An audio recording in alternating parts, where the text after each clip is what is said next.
हमारे देश में और विदेशियों में यही तो अंतर है। मैं 2006 में परदेश की कहीं किसी जगह पर था, किसी शहर में था, कुछ देखने के लिए जा रहे थे। मेरे साथ दिल्ली से कौन थे, भाई वीरेंद्र अग्रवाल। मैंने उनको कुछ बोला, मैंने कहा, तो वहां खड़े होके कहा, मैंने कहा परमात्मा मुझे एक बार दर्शन सामने दे दे। मेरी आंख में आंसू आ गए थे।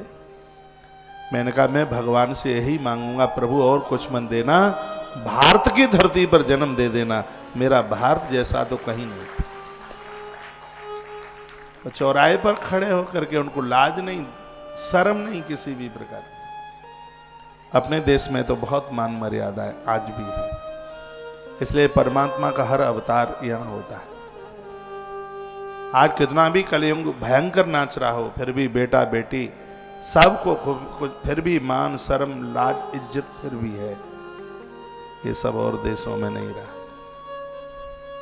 पूरी दुनिया को मल साफ करना तो भारत ने सिखाया। वो तो लैट्रिन करने के बाद, टॉयलेट करने के बाद वो कागज से पोंछ के फेंक देते थे।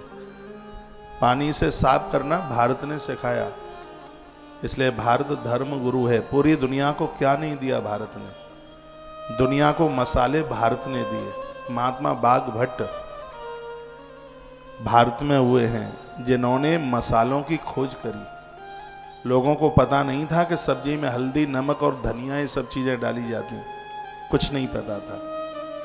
लेकिन धन्य है ये महापुरुष जिसने पूरी दुनिया को आविष्कार मसाले का करके दे दिया। कहा अपनी रसोई में मसाले रखो, तुम निरोगी रहोगे। ये देन भारत की है।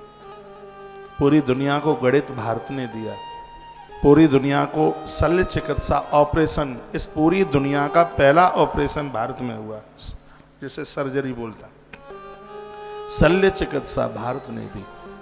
भारत में संत महापुरुषों का जो अन्वेषण है वो बड़ा वंदनीय है। इसलिए हम अपने साधुओं से, उनके ऋण से कभी उऋण नहीं हो सकते। मैं कहना चाहूँगा अपनी बुराई कर लेना, लेकिन संत महापुरुषों की कभी बुराई मत करना। इन्होंने हमें जीवन दिया है, वो अपने लिए जीवन नहीं जिए, उन्होंने अन्वेषण खोज करते हुए सब कुछ हमारे और आपके लिए तैयार किया। उन्हीं के कुछ सूत्र में, उन्हीं की कथाएं। मैं गेट बंद करके सुबह में आपसे मिल नहीं पाता, क्योंकि फिर तो टाइम मिलता नहीं है। थोड़ा सुबह में नित्य स्वाध्याय करता हूँ, और इसलिए नहीं करता हूँ कि मैं आपको कुछ ज़्यादा ठीक सा सुना दूँ। अब तो मुझे यह लगता है कि भगवान की व्यासपीठ पर बैठूंगा तो मेरे मुंह से अच्छा ही निकलेगा, कुछ गड़बड़ निकलेगा ही नहीं। फिर भी मैं एक अच्छा सा जीवन जीने के लिए ग्रंथों का स्वाध्याय करता हूं। आज बुधवार की जो कथा है वो कैसे 3 सूत्रों से आरंभ हो रही है। इन 3 को व्यक्ति जीत ले तो रोगुण नहीं होगा, बीमार नहीं होगा, उसे बुखार भी नहीं आएगा। बुखार क्यों आता है बार बार? कमजोर व्यक्ति को बुखार आता है। जिसके शरीर में कमजोरी है उसे फीवर आता है। जैसे कमजोरी नहीं होगी उसको बुखार नहीं आएगा। चक्कर किसको आएंगे? जो कमजोर है उसको चक्कर आएंगे, आंख में अंधेरा होगा। हाँफनी किसकी खुलेगी? जिसका फेफड़ा कमजोर है। सीधी सी बात है।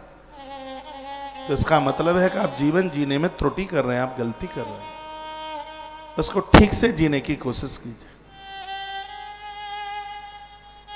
पहला है आहार, तो दूसरा है मैथुन। अनुष्ठानिक व्यक्ति को, साधना जीने वाले व्यक्ति को लोगों से चिपक करके नहीं, लोगों से हट करके रहना चाहिए। क्योंकि पाप 5 जगह से होते हैं। 6वीं जगह नहीं है अपराध के लिए। 5 जगह से अपराध होता है। रूप, रस, शब्द, स्पर्श और गंध। ये 5 जगह। एक सुंदर रूप देखती हैं आंखें, पाप कर डालती हैं।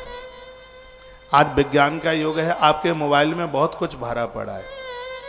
आपके मोबाइल में इतना भी कुछ बढ़िया इसमें भरा हुआ है जिससे बहुत अच्छी जिंदगी जी सकते हैं। और इस मोबाइल में ऐसा भी भरा पड़ा है कि 10 घंटे में हमारे प्राण जा सकते हैं। हमें किस चीज का चुनाव करना है ये तो हमारे ऊपर है। बाजार में तो सब कुछ बिकता है।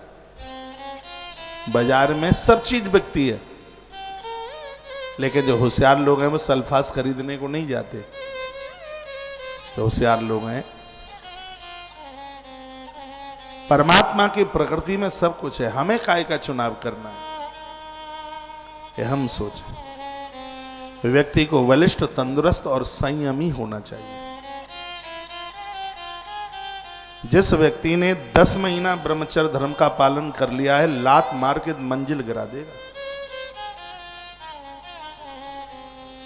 10 महीने ब्रह्मचर्य धर्म का पालन करने वाले स्त्री पुरुष संतान को जन्म देते हैं, उसकी कोख में या महात्मा आएगा या परमात्मा आएगा, कुकरमुत्ता जन्म नहीं लेंगे।